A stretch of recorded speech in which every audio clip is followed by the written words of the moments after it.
warahmatullahi wabarakatuh. My name is Lauren Booth. I'm a journalist and I'm a broadcaster and I'm an actor and a writer by the grace of Allah. And I've been Muslim since 2010. I wasn't born Muslim, guess what? I was born in London to parents who had lost their faith. They were 1960s people in a famous circle of friends, and so they had lost their faith. But I always grew up knowing that there was one God. In fact, my mum called me a few months ago and she said, the family have been discussing why you've become an extremist in religion. I said, oh, okay, what did the family say? What did you say, Mum? And my mum said, well, you were always a weird kid. And I said, how was I weird? She said, you were always praying. You know, you just go to your room, I'm just going to ask God about this matter. So I was a pious kid without any knowledge. But it's not easy. It's not easy in any age, but in this day and age, to hold on to faith in your teenage years. So I became a kind of celebrity in my late 20s, mostly because my brother-in-law was the Prime Minister, but I certainly made the most of my moment of attention. And it becomes very, very toxic, very addictive. Celebrity is addictive. Once people are looking at you and admiring you and wanting you to come to give you things. All right, celebrity is a lot about being given stuff. You get free clothes, you can get a free car, you can get a free holiday, and then you get lots of free attention. So nowadays it's like everybody's a celebrity on social media. How many likes? Only 70 likes. I want 80, I want 90, I want 100,000 likes. And it's completely, having been, I know about drugs, I know about drink, celebrity and social media is more addictive, and sugar actually, in my experience. So I definitely wouldn't say that in my 20s I was on any spiritual journey. I was on a complete nafsi celebrity journey, and I was content with that. When I say, actually, content isn't the right word. I was okay with that. I was okay with that. But I was getting myself into situations which were ugly, with people who were in a very low moral state, which, to be honest, their fame was this high, the moral state was in the gutter. Really, really, you know, degrading circumstances for the human being to be in, but it looks great on the front cover of a magazine. So there's this big disparity that I started to notice. And may Allah forgive me, I was very selfish. I was a selfish human being because I was so involved in my own drama, the drama of life. And really, what everybody wants to know from a convert is, okay, so when did you wake up? How did the wake up happen, right? Yeah, I guess that's what everybody wants to know. You know, for women, possibly for men as well, but definitely for women, the wake up is having a baby, right? Your body changes, you're aware that something inside you needs you have to calm down. I had 3 miscarriages because of drink and drugs. May Allah forgive me, right? I had to calm down. And then when the baby is born, and going through the pain of childbirth, to me it was like it was ripping a reality. It was ripping from one place of just table, chairs, lights to something else. I saw through a veil, and there was beauty there, and there is creation there, and there is hope there, and I wanted to go there with my child. So that was one of the changes that I went through. That was in 2000. And in the same time as my daughter was born, I remember watching the news on TV one night. My baby was very small, I was breastfeeding her, and there was a photograph of a boy.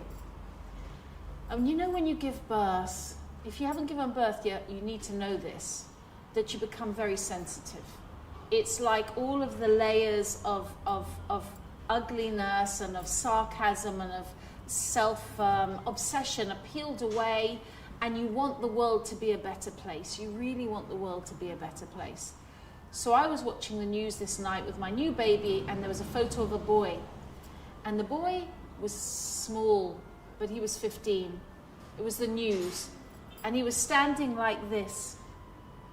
And all you could see was his back. And only a little bit in front of him, there was a tank. And the tank was coming towards the boy. Now, if a tank came towards you and me in this, situation we are in right now, you and me, we'd run the other way, right? That's the human instinct. But this boy, this little boy with a stone in his hand, was leaning into the tank. And I was just thinking, run away. Run away. You strange Middle Eastern child. You strange alien child in a place of dirt and refugee camps. Just go home. Just go home. Your mom's waiting. And it was very raw. And the place that he came from was Gaza, which I didn't really know about. The place was called Palestine. But I did know that 10 days later, Faris O'Day was shot dead by an Israeli sniper. And he died, he bled to death on the floor of a refugee camp, protecting his family with a stone. That and the Qadr of Allah is the only explanation I have for everything that's happened since.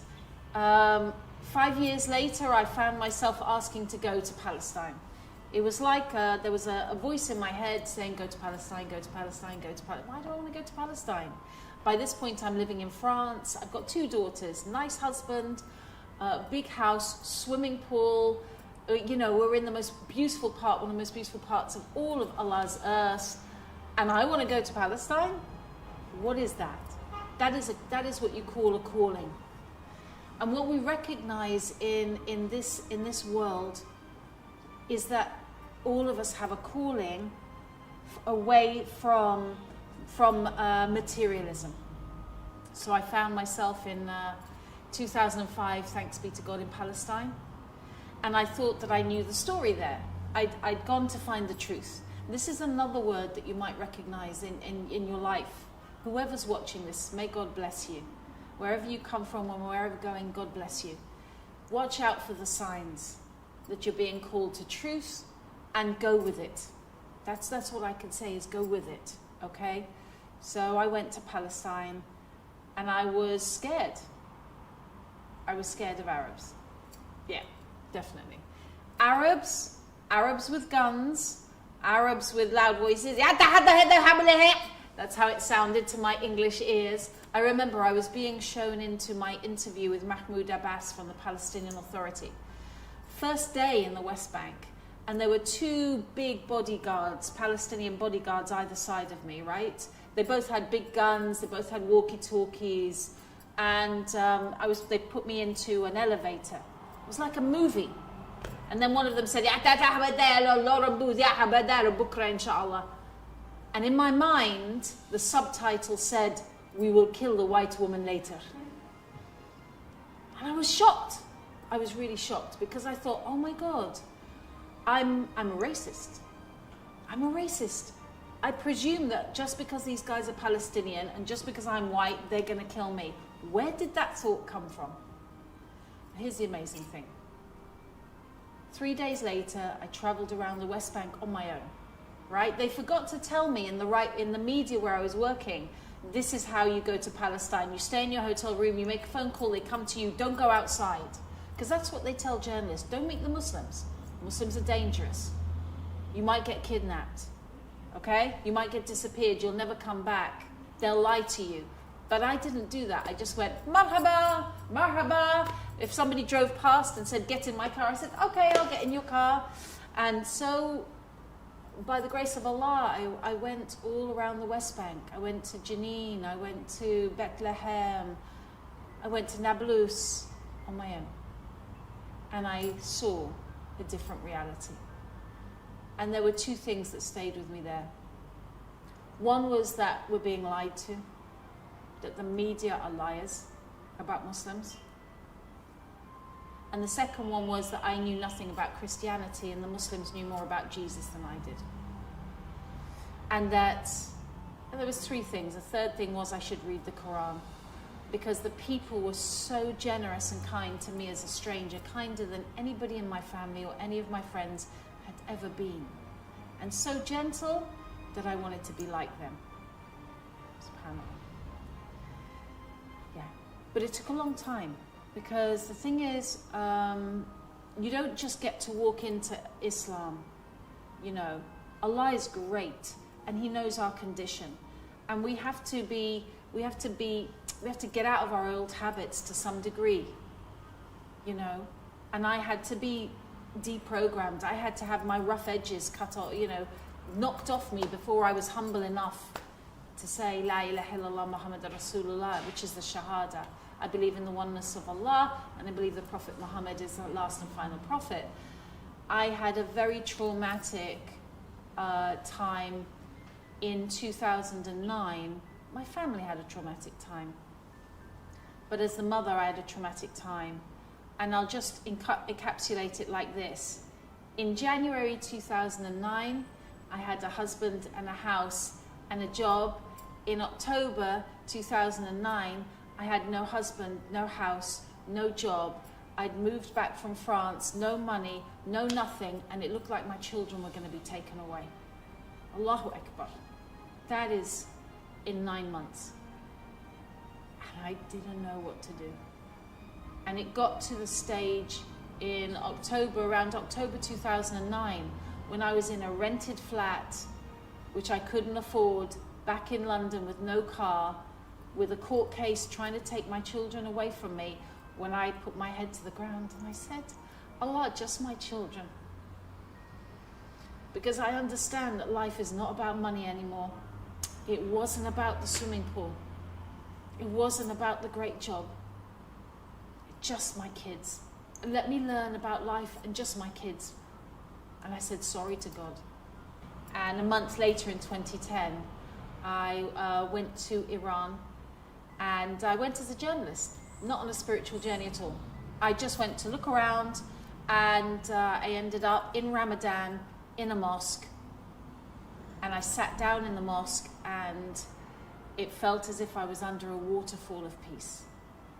A waterfall of peace. If you can imagine all the tension of that year, I was starting to have like feelings of a heart attack. You know, that whole year, you know, when you're so under pressure, they talk about stress. Thought I was going to die from a heart attack. And at that moment, in that mosque, everything just went. And I knew the universe was peaceful. And I knew that everything was going to be okay. SubhanAllah. And a week later, back in London, I walked into a mosque and I said, there is no God but Allah, alone and without partners. And the Prophet Muhammad is the last and final messenger. And suddenly, Friday night, I was a Muslim. Allahu Akbar.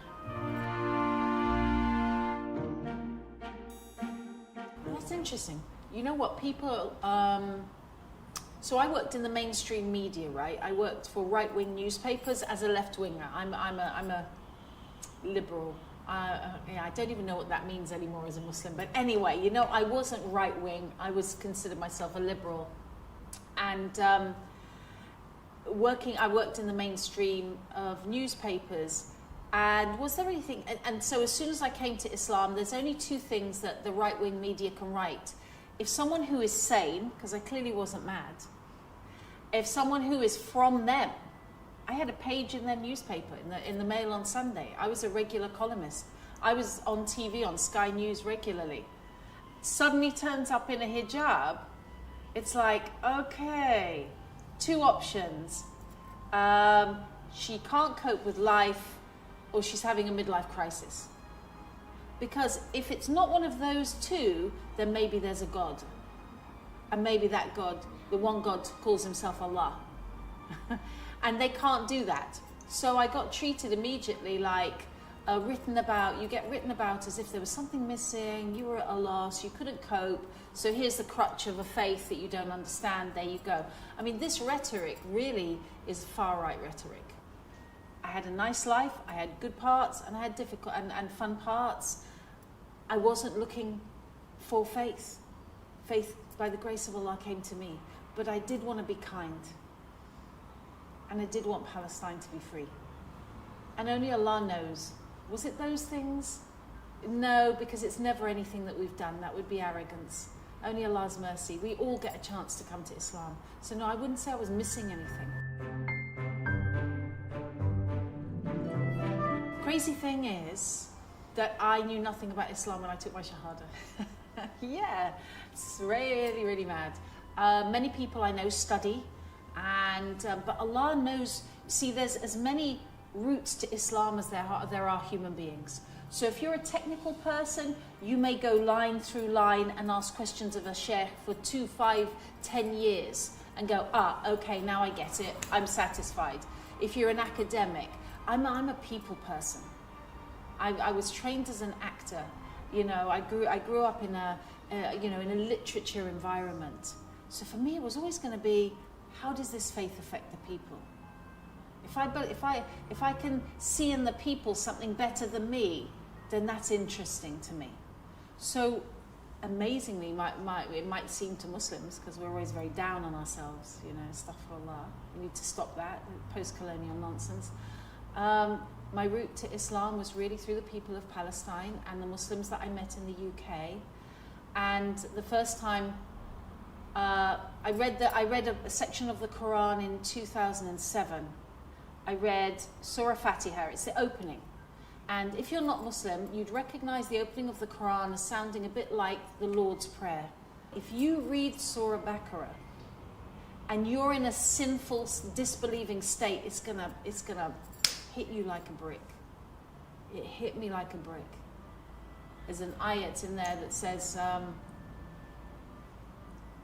it's to do with they pretend to be believers when they're with believers, but when they're on their own with their shaitan, complete hypocrites. And I realized I was a hypocrite. I told people I believed in God, but I didn't pray. I said to myself, my children, let's believe in God, but I didn't act like a believer. I acted like a non-believer. And this book told me I was a liar and I was going to hell, and it scared me. So without picking up the Quran again, I took my Shahada, and then I had to go back to the Quran. SubhanAllah. But when I picked it up, Surah Baqarah said, welcome, be at peace. Everything is going to be okay. Allah will give you Jannah. All you have to do is draw closer to Him. And it was, wow, it was an opening, alhamdulillah.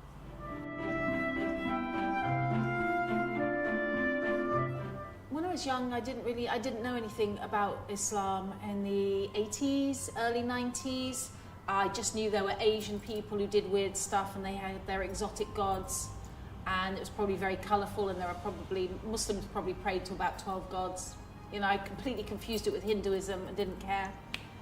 And then after 9/11, I felt sorry for Muslims, because I thought, wow, it's really unfair that the poorest people on the planet are being bombed by the richest people on the planet. It doesn't make sense. Afghanistan, Iraq, what was that? I didn't like what I was seeing. So I began protesting against the war in Iraq. Then I found out about Palestine, and I took steps by the grace of Allah to try and do what I could to bring attention to Palestine. Actually, because I was 43 when I came to Islam, and because I'd been to Palestine by ship and by, all different ways, my family kind of thought I was crazy anyway by this point. So like, now it's Islam, right, okay. So, but it started to bite after a while. Oh, you're really going to keep the scarf on, are you? It's not just a fad. No, it's something that I need to do for my faith. It's something I believe in. And then you start praying in your mum's house. She's like, ugh. But she was okay, to be fair. She never stopped me praying. But there were a couple of times when, even recently actually, I had to speak to my family because they were serving alcohol at the table. And I said, you know what? I can't do this. I can't. It just is not right for me to sit here. I know it's your house. But do you mind, I'm not going to ask you not to drink, but I'll just go and sit at another table. He said, what about your mum? I said, my mum's 80 years old. She can do what she wants. But you're younger, and I'm a Muslim. If you choose to drink now, it's your house, I'll go and sit somewhere else. But for me, I'd rather not. So there's all these kind of little sticking points, but honestly, they've been really, really good. That hasn't been a problem for me, alhamdulillah, shukr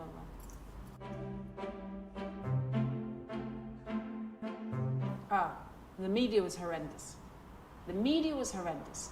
I went from being a part of the media to being like seen as a criminal.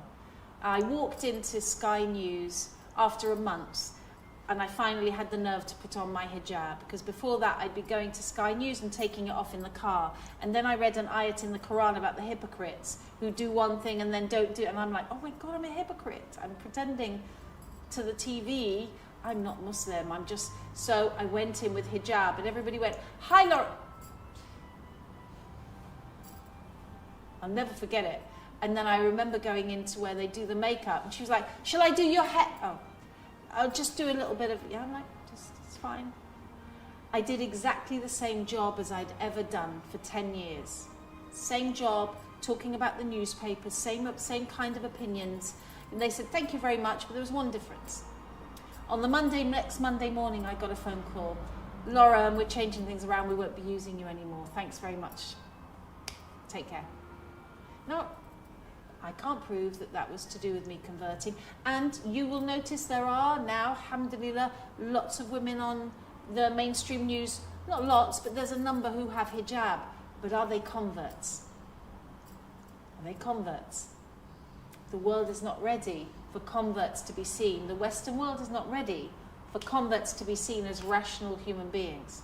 Because how can you be rational when you believe in Allah and all that stuff from the Middle East, and they have all these confused ideas?